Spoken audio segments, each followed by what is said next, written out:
Thank you. Well, thank you for having me, and thank you all for coming out. It's a joy to be back in my hometown of New Ulm. Most of you might have known me before as playing a lot of golf, but I now am in the food world. I will tell you a little bit about my background, and the main topic here is why I'm smitten with squash and have been for 4 years, which is, I wrote this book 4 years ago, and why you should be too. And that's why I'm really glad that you're here. So first of all, a little bit about me. So I went to college actually for marketing, and I started out in pharmaceutical and medical device sales. And while I was doing that, I found I wasn't really happy, and I was working a lot of long hours. And while I was doing that, I kind of fell in love with food as my way to get away from it and be creative. And I started writing. I started a blog, which is called Heartbeat Kitchen. And I had never picked up a camera either, but I decided I might try. And I, all of a sudden, was writing and taking pictures of the food and talking about it and telling a lot about my life story. And it became kind of this passion for me to go to the farmer's market and talk to the people who were growing the food that we were eating, that we were, putting on our table. And I just felt so much more connected to them than I was feeling in my everyday job. And I thought, I think I want to do this, solely do this. And I knew it would take me some time to get there. So I went to Target. I worked at the corporate headquarters there for a little bit in marketing. And then I kept writing. And I was able to go on my own, actually, about 4 years ago, too. So I work for myself, but most of my clients and what I do is I'm a food and travel photographer and writer and a food stylist, which means, in a way, I will take food and either cook it myself or it's something that someone else has cooked, and I will make it look pretty so that I can take the pictures of it or someone else can take the pictures of it so that it's put on billboards or on brands' websites or on their social media pages or things like that.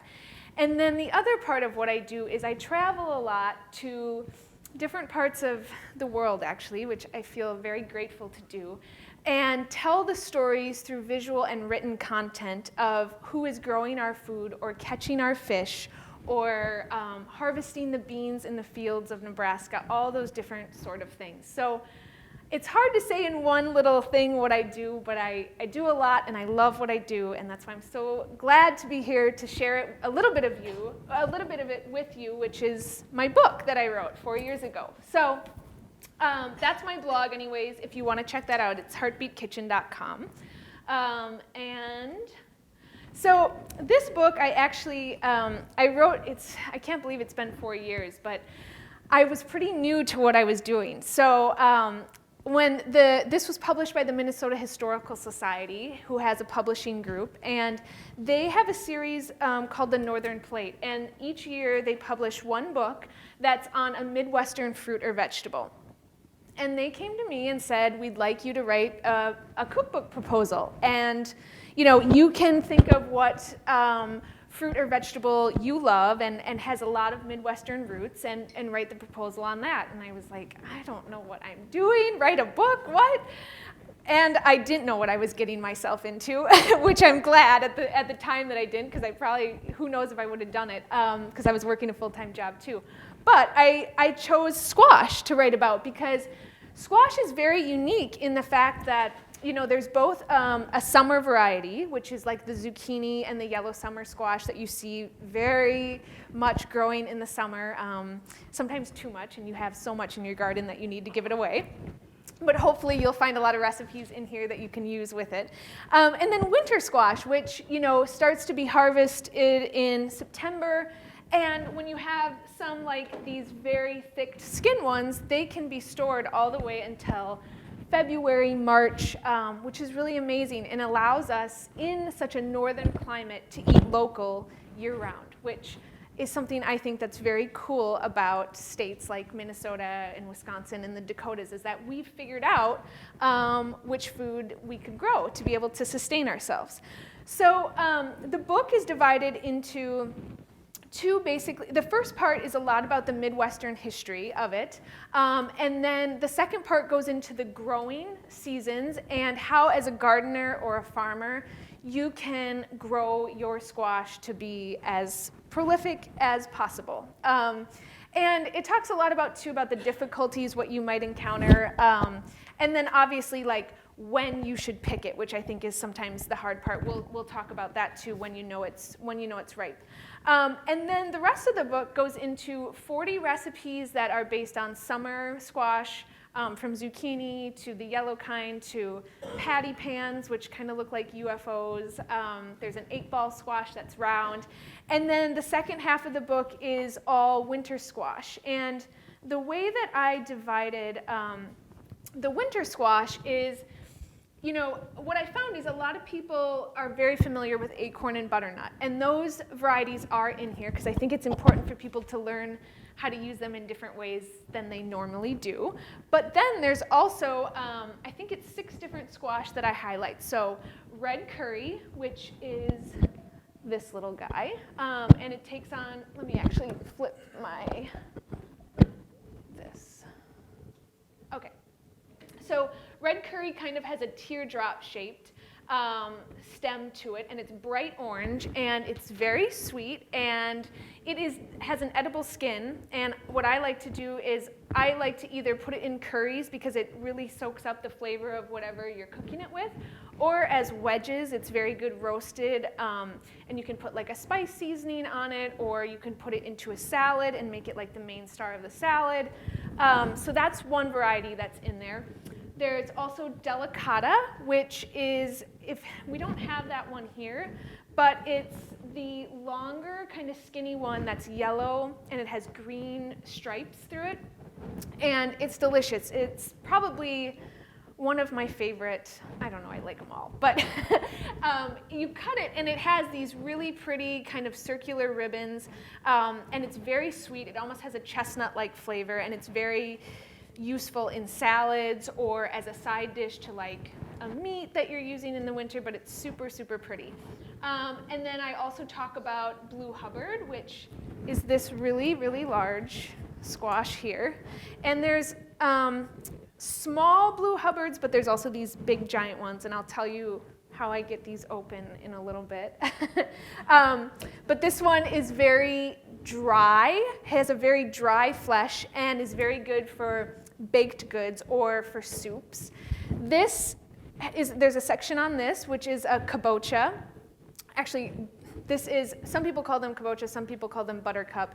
They look very similar, but a buttercup, you can tell, is from this little nub on the bottom, and it comes in green or this orange color too. But kabocha doesn't have the little button on the bottom, but they taste very similar. And the reason why you see buttercup more often in the Midwest or in Minnesota at the farmers markets is because a farmer in North Dakota developed the seeds for this because they grow better here, whereas the kabocha was created in Japan, and so you'll see it very often in Japanese cooking. So you might be able to find both of them here, but know that they taste the same. They're also sweet. They have a little bit more water to them, so they are really good as a substitute, like for pumpkin in your pie. That's my favorite usage for it. But just also as like any type of puree, it can be made into like a pasta sauce or something like that. And then of course, we have the acorn and the butternut. And I think those are the main ones that I talk about in the book. But what I think is really important with squash is that some people think they don't, well, I should say the majority of people think that they don't like winter squash. And through a lot of my research, I found that most of the time that was because they grew up and had it in a way that just wasn't cooked very well. And a lot of people think that cooking squash entails, okay, we cut it in half, and we scoop out the seeds, and we put it in an aluminum pan, and we put foil over it. Well, first we pour some water in it, and then we put foil on the top, and we bake it, and then we take it out, and we put butter and brown sugar on it, which is fine. There's nothing wrong with that. But you're really not bringing out the natural sugars in that squash and all the different flavor nuances that come from the heat hitting it, because squash is mostly water. Now, winter squash is going to be less water than obviously, summer squash. You can tell by when you cook that, all the water that comes out of it. But winter squash still has a lot of water in it. So by adding water to the pan when you cook it, you're really just kind of creating this bland, steaming environment, and nothing happens with the heat. And heat is a really magical ingredient on its own. I don't know if any of you have been watching that Netflix series, Salt, Fat, Acid, Heat, but it's really fascinating. One of the things she talks about is obviously heat and what that can do to especially a vegetable's components, because all of those chemical properties change with whatever you're adding to it. So heat is one of them. And in squash, it's a starch, so it has these natural sugars, and unless it hits dry heat, those really can't be released. So like that first slide that I had, this is a picture that I took the other day, and this was an acorn squash. And you can see all of that caramelization around there, which makes the squash really sweet, really delicious, and all those fun flavors that normally wouldn't come out are going to evoke. The other reason that I really thought it was important to introduce people to these different kinds of squash is that acorn and butternut are great, but if we look at on a scale of like flavor profiles, acorn and butternut are kind of over here on this side, which is savory, a little more vegetal tasting, and they have more water. On this side, you have things like the blue Hubbard and the kabocha, which the flesh is very dry. I shouldn't say very dry. It's drier, it's creamier, and it's sweeter. So if people would work backwards and I think try these types of squash first, they would fall in love with it before saying, oh, I don't really get why people like this. So if you have someone new that you're introducing to squash, my theory is to either have them try something and don't tell them that it's, a squash, which you can disguise it a lot of ways, and then later on they'll start to like it. Or put it in something familiar to them, like this wild rice salad that you all had. And there's a lot of other beautiful components in it, like Minnesota wild rice, and you've got the dried tart cherries, and leeks, and basil, and rosemary. And when you eat it all together, it's delicious. And it's also, it kind of shows like when you cook things that grow together, right? So you have Minnesota wild rice, there's Minnesota maple syrup in there, there's locally grown squash. There's this thought that things that grow together taste good together, or things that grow together and then wine from that same region pair really well together. So I find that that's another way to introduce people who are a little bit put off. Now, the real test would be if my grandpa ate that salad. And regardless, I'm happy to see him here. But so those are kind of different ways to think about squash and all the different varieties out there. Do you guys have farmers here who sell squash at markets, or how do you guys get your squash? Yes, okay, you do. Okay, so you do see some of these other varieties, but maybe just don't know what to do with them. Yeah, okay. And that was too with how I wrote the book, each squash, so like there's a section on red curry, and then it gives you 5 recipes to go with that. And then there's kabocha, and it gives you 5 recipes to go with that. Because I found that people don't pick up a squash and are like, oh, I need to make an appetizer. They pick it up and are like, I have a red curry. What do I do with this thing? And so I thought it would make it a lot more easy for people to not stress out so much about what the actual thing you need to cook is, but more of what you're using. So, okay, so identification and storage. The other thing I was going to tell you, the pictures that you see in these slides are all mine. So this is part of what I do, and these were for another, client. But this is what I mean when I say food styling. So making things look pretty. So identification and storage. So when you're looking for squash at the market, whether it's at the farmer's market or at the grocery store, what you want to make sure is bumps are okay, But cuts are not okay. And the reason that cuts are not okay is that bacteria can start to grow inside of there because it's exposed to air. The skin is the best protection for a squash, and that's why they can stay good for so long, is because they have that nice protective skin on them. Where the stem attaches to the rest of the skin, it should not be green up here. And if it's green, that means that it was not left to cure long enough. So when squash is growing in the field, it's on vines, and it differs on the squash, but most of the time the squash will be picked when it's about ripe, and then it's left in the field to have the sun kind of cure it. And what that does is that green ring or any sort of green markings on the side will go away. So if you see green around here or through here, that means that it was picked too soon and it wasn't left to cure long enough. Or if you're in the grocery store and you see that, that often means that it was picked 3 months ago in Mexico and was sent here. So the best bet is always to go with locally grown if you can. It's not always possible, but the best tasting is going to be locally grown. So, and then the next thing is to store it in a dry, cool, dark spot. So, if your basement isn't super moisturous, that's going to be good, but just don't store it on the ground because, again, like that bacteria can harbor. But just not on the countertop because sunlight isn't great for it. Where I was living, I didn't have a basement or a cellar, and when I was doing my research, they said there was someone in New York who was a chef that said, I store all my squash. I don't have a lot of space either, so I just store it under my bed.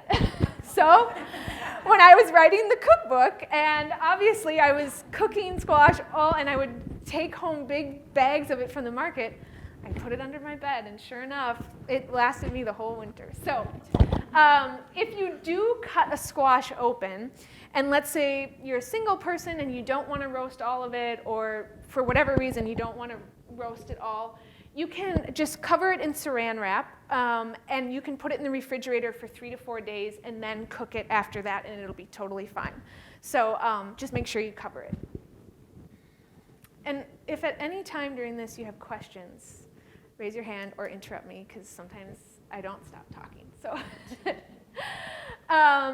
cooking tips. Okay, so we talked a little bit about squash being mostly water. So don't add any water. And just to talk through that a little bit more, dry roasting is cutting the squash in half or how many ever pieces you want, putting some oil on the skin and salt, and placing it cut side down onto your baking sheet or baking pan. And I typically roast it at about 375. For, like a squash like this would, in half would probably take 40 minutes to roast all itself like that. And then for the last 5 to 10 minutes, I turn it right side up so that, again, those sugars on top can caramelize. But you'll notice, even when you pick them up after they've been roasting, it smells amazing, it's glistening, it just has so much more life to it than it otherwise would.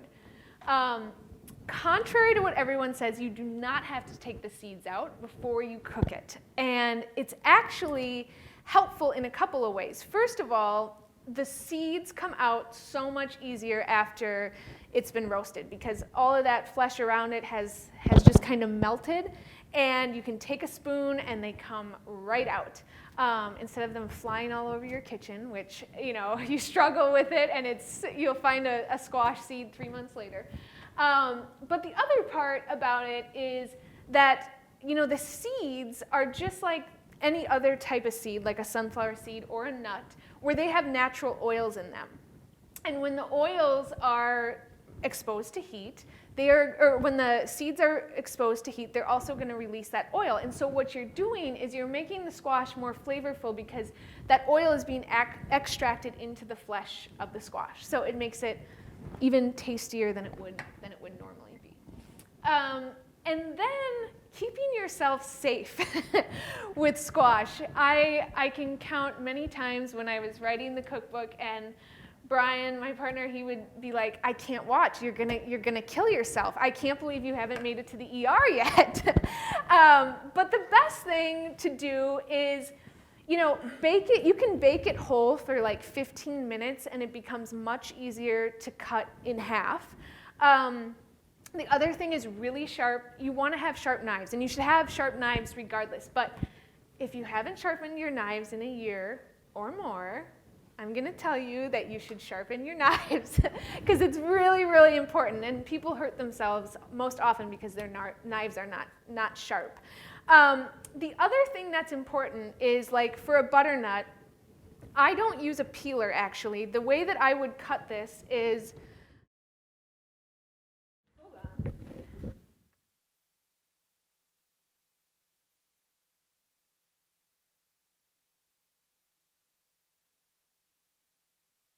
The way that I would cut that, get this on here. There you go. Okay, so a lot of times what you want is to make flat sides. So I would cut off this. I would cut it here. So I have this whole piece, and I set that aside. And then I trim off the bottom so I have this other piece. And so that can sit flat. This whole thing could sit, flat if you cut that off. And then I don't use a peeler. I just take a knife, a chef's knife, and I just go down the side of it and take all the skin off. And it's a lot faster than doing a peeler. And a lot of people say, well, aren't you going to take so much of the flesh off? And you really don't. There's just not that much there to get. So I find that a chef's knife is best for peeling one of those types of squash. Now, something like this, a knife is not going to do the trick.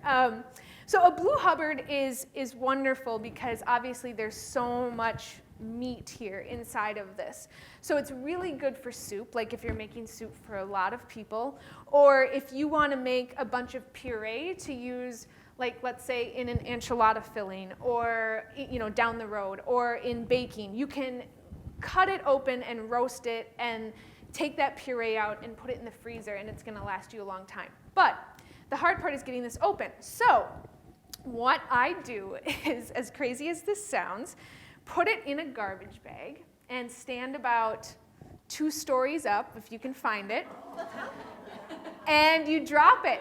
And it breaks into about 6 pieces, because this thing it's just monstrous. And what you then have are like 6, it's weird because they look like almost like pieces of concrete that got like ripped up. That's what they look like, and there's seeds coming out of them. And you just scrape the seeds off, and it's like, it makes it so much easier. But that is the way to do that. Now, most people aren't, usually it's like chefs that buy this because obviously you're going to feed a lot when you're using something like this. But a kabocha isn't this skin is a little bit, it's not as strong. It's also edible skin. So red curry and kabocha have edible skin. And acorn actually is an edible skin too. People don't think that it is, but it actually is an edible skin. You just want to make sure that if you're eating the skin on any of your squash that they're organic, obviously. And if you don't eat the skin, that's okay too. Any questions about those things? Amanda? Yes? The one that you had, the butternut squash, you're talking about peeling it before you cook it, right? Yes.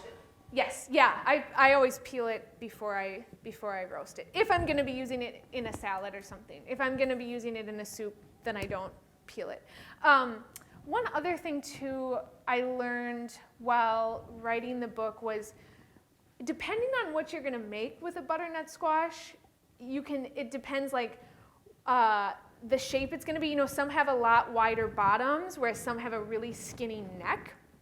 And if you're making something like a salad, or where you're going to be not pureeing it or mashing it, you want one, ideally you would find one with a really tall neck, because that's where most of the flesh is going to be. Whereas if you're making a soup or something, and with this you don't have to deal with the seeds. So like you could chop this off, have tons of cubed squash, and then use the other for whatever else. But if you're going to make something like a soup, then it doesn't really matter. But if you're making something where you're going to use cubes, ideally you'd love a longer one. So just a little tidbit on that. I have a question. Yes. You talked about that you can put a squash in the oven. Yes. Whole. Have you ever done that with the big one? Yes, and it still didn't work. I'm not kidding. They were grown to last like 6 months in the winter. So that's why, this skin is like so tough. And it's also, it's one of the more irregular shaped, so you can never get it positioned right where like a knife is going to be manageable with it. So I'm telling you, the garbage bag. Oops. So we don't have one here, but I'm sure you're all familiar with what a spaghetti squash looks like. And it's grown in popularity over the last 3 to 4 years in the United States as like, a noodle substitute, and it's low carb, and that's really great. But I always tell people that if you cook a spaghetti squash and think it's going to taste like pasta, it's not, and you're going to be really disappointed. So remember that it is a squash, but it's delicious. But I find that most recipes, and what I found doing research, was that they say to typically cook it like 45 minutes to an hour, and that is way too long for this squash, because spaghetti squash is actually a summer squash. You'll notice it's pretty watery. That's why most recipes have you roast it, and then that's all the heat it gets.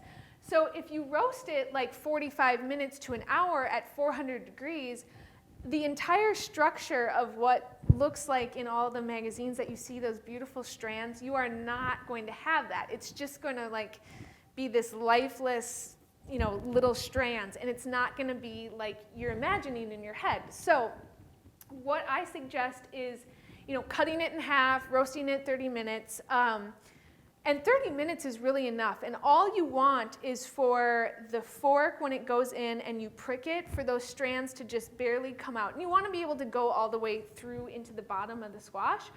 But it should be, what's weird is it's not going to taste like pasta, but it should be almost al dente, the texture, when you do scrape the flesh. So don't think it's raw. That's really how it's supposed to be. One of my favorite recipes in the cookbook is a very simple spaghetti squash recipe, and you roast it, you take out the flesh, and then you saute in a separate pan, you saute garlic and parsley and rosemary and butter and Parmesan, I believe, and then you top it with pine nuts, and it's really, really delicious. And you can even eat it as your main meal with an egg on top. It's very, very good. But that's one of mine that I like to use for people who have only had spaghetti spaghetti squash with meat sauce as a spaghetti substitute. So just a little thought there. Delicata is one of my favorites, and like I said, it's the longer one that has the green, it's yellow and it has green stripes on it, and it's one of my favorites for using in baking, as a pumpkin, for pumpkin pie, along with the red curry that I already talked about before. Trying to think if there's anything I missed. So the book you can always buy on Amazon. It's on there. Or if you wanted to order it tonight and have me send you a signed copy, they're $20, and you can do that. And I'll have a sheet that you can fill out with your name and your phone number and your address, and I will sign it and send it to you. And then you can keep in touch by following my blog at heartbeatkitchen.com, or if you're on Instagram, I'm also at Heartbeat Kitchen. You might see some cats thrown in there because I also foster kittens and I love them dearly. So there's a few shots on there.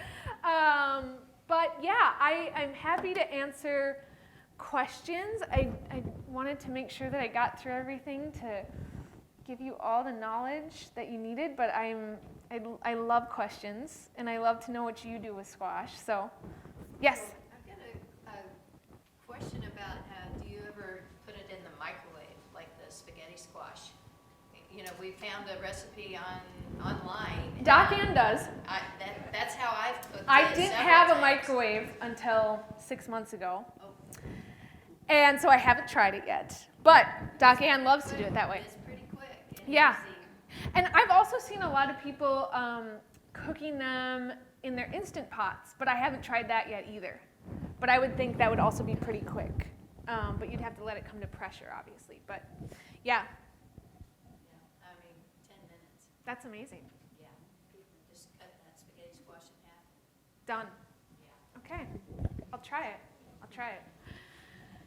I think I saw another hand. In the microwave. Yes, So if you do get a squash that has a green, yes. can you let it cure yourself? You could, that's a good question.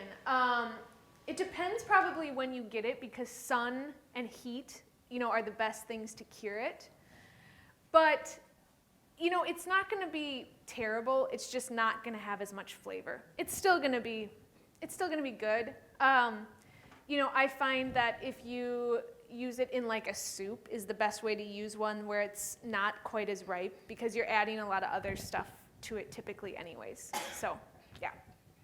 So can you make it and then, take it all out? And can you put some of it in the freezer? Yes. You can. I mean, so I recommend, and I have it in the book, what I like to do is like, if I make too much, is to put it like in a Ziploc bag and flatten it and then let it freeze flat.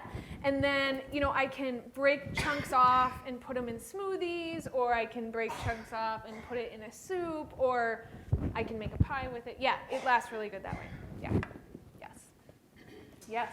If you were new to, I've only had one squash so far, and it was very good. But if you were going to take out of all your recipes, do you have one that you would say for the new person? Yeah. Getting acclimated to Yes. squash? Which Well, one would you I love recommend? this one. I mean, I think that this one is really great, this Minnesota wild rice salad. The other thing that I do with every single type of squash in here is in the beginning part where it like talks about, the history of each squash, the identification. I call it the inside scoop. So that's kind of like the nuts and bolts, the really geeky stuff about the squash and how it actually tastes. And then I do one easy dish. So it's like not really even a recipe per se. It's just like, how do I use this easy the first time? So like for acorn squash, what I did is preheat the oven to 350, have it, remove the seeds, put some softened butter inside with salt and pepper, and then fill the insides with 2 cloves of garlic and fresh thyme and rosemary. And then fill each half with cream, and you bake it, and it's delicious. And you really don't have to do much. And I mean, besides cutting it, putting the garlic in there, and then when it comes out, the garlic has softened and all the herbs and the cream, and it's really, really wonderful. So that's what I tried to do in this is like, I know some people it's hard to just dive into a recipe, and how do you get used to cooking, not even squash, but how do you just get more energized about cooking? And I think when we go away from such set recipes, sometimes it allows our mind to be more creative. So, and that's what I found just in general with myself cooking. I didn't have a cooking degree. I didn't do any of that. I grew up around food, but it became this creative art for me. And I think if people look at it more in that way and how you're sharing it at the table, it can be much more fun than stressful, because sometimes the kitchen is stressful for people. So, good question. Okay. Yes. Are there times when the squash that has been grown locally or anywhere for that matter, has more moisture?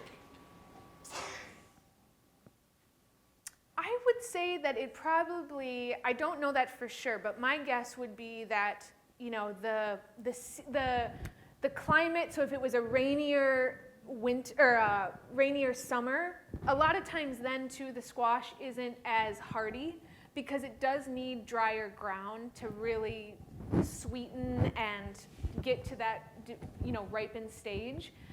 So yeah, I mean, I know that farmers have, just like any other crop, have kind of good years and bad years. So yeah, that's a good question though.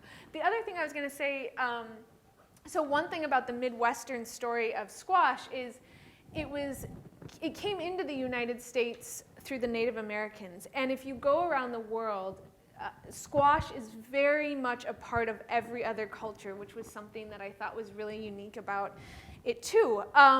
But the United States, actually, we use it the least out of really any country out there. It is, anywhere else you go, it's very, very much in season all the time, and it's in their cooking at all times of year.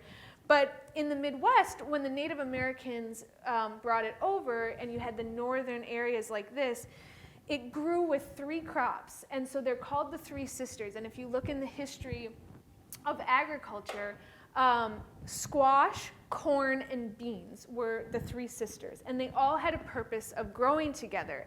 The corn was the tall stalk that the bean vines could grow around and reach up to the sky and be very plentiful. And then the squash vines, you'll notice they grow on the ground, and so those were kind of the cover crop that protected the soil and made sure that the other 2 vegetables growing above them were hardy. So if you look at a lot of recipes from long ago, they most of the time incorporate beans, squash, and corn. And there's one particular recipe that I love in this book. It's called the Three Sisters Chili Verde Dip. This is also another one if you wanted to get someone to try squash and they were like, I don't like squash. And this one, they'll never know it and they'll think it's delicious because it's almost like a 7-layer dip where there's pinto beans and squash that's roasted, so you can use Blue Hubbard is what I used in the book, but you could use whatever squash. And then there's the green salsa verde and sour cream and cheese, and there's corn in there, I think. And it's a really comforting, warm dip that you would think about eating on Sunday watching a football game, and you'll have someone who's very, very not into vegetables, and they will love that dip, and you can tell them after they've eaten it that there was squash in there. So I take that one to family gatherings often and trick people. But pretty soon they'll get so that it's not even something that you have to trick them with because they will love it too. Anything else? Any other questions? You can... Oh, yes, what? You have a squash soup? Yes.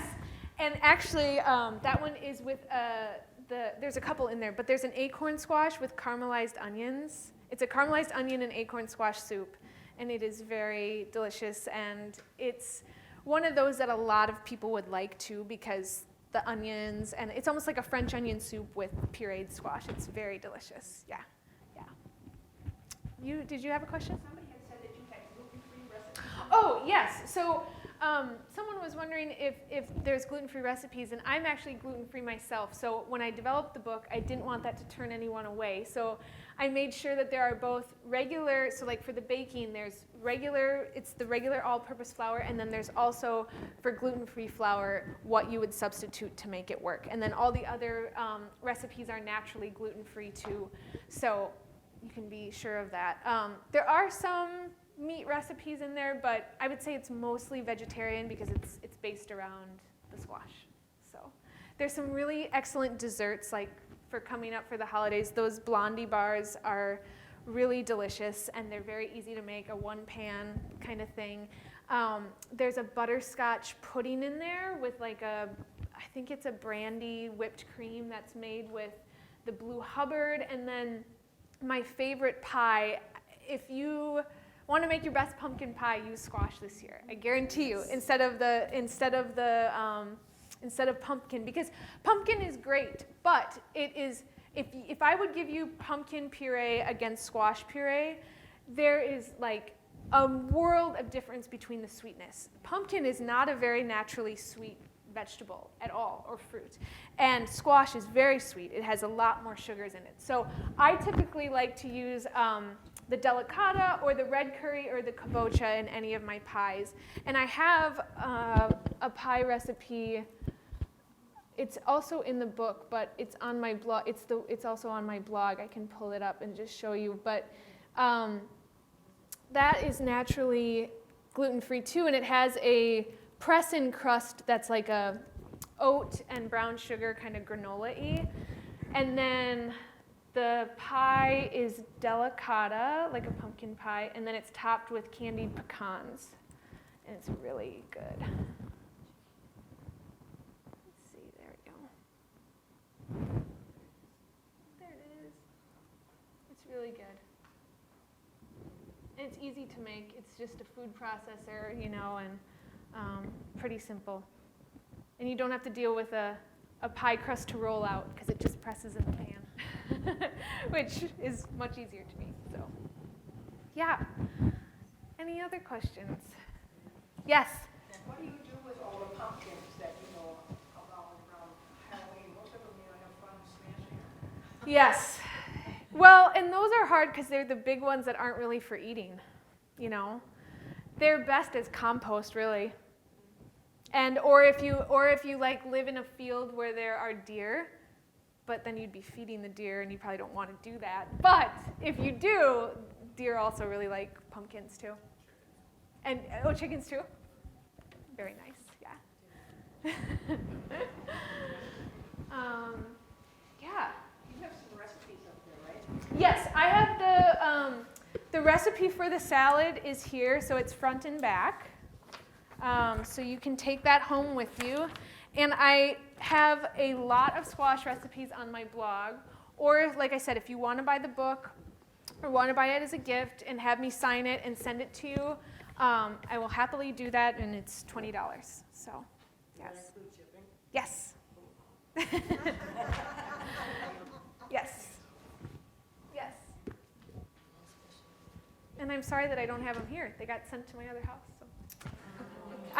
We just got a new house, and so it's that in-between time where they came this morning. Brian's like, they're at the other house. Shoot. So, yes. But thank you. Oh, wait a second. One thing that I didn't talk about. I forgot the slide. I have a slide, but it's on the health benefits. The reason I'm here, that it's healthy for you. But why is it healthy? So squash is particularly rich in vitamin C, which if you think about it, when you look at it and you see the orange, a lot of orange fruits or vegetables are high in vitamin C, and so is squash. And it's also, because of that orange color, is a signal to your brain that it's high in beta carotene. And those, beta carotene is something that a lot of people don't get enough of, but it really helps also for the antioxidant component of things, for cancer prevention and stuff like that. Squash also has a lot of fiber compared to some vegetables. And what I like about it in that component of things is fiber. We typically think of, cruciferous vegetables like broccoli and cauliflower or apples and things like that, which, are hard to digest, and you're not going to want to eat a ton of them, or they're not as great to the palate as something that's smooth and creamy like squash can be. So I think that's another really great component of it. And then when you think in terms of, what you're eating and how to maintain a healthy lifestyle, it's a really great, component as a side dish or put into other things, because it's relatively low calorie, low fat, but it has a lot of satisfying flavors and taste profile in it. So if you're trying to get the most out of something, it's really great that way, and it can help people a lot who are trying to watch that type of stuff. And when you think of something like a sweet potato compared to a squash potato is very sweet, but because it has a lot of sugar. Squash is pretty sweet too, but it doesn't have quite as much sugar. So if you're thinking about natural sugars, that's another thing. But it's really good to be eating, and I'm glad that you're all excited about it too, because it's a very good thing to have in our diets all year round. So there.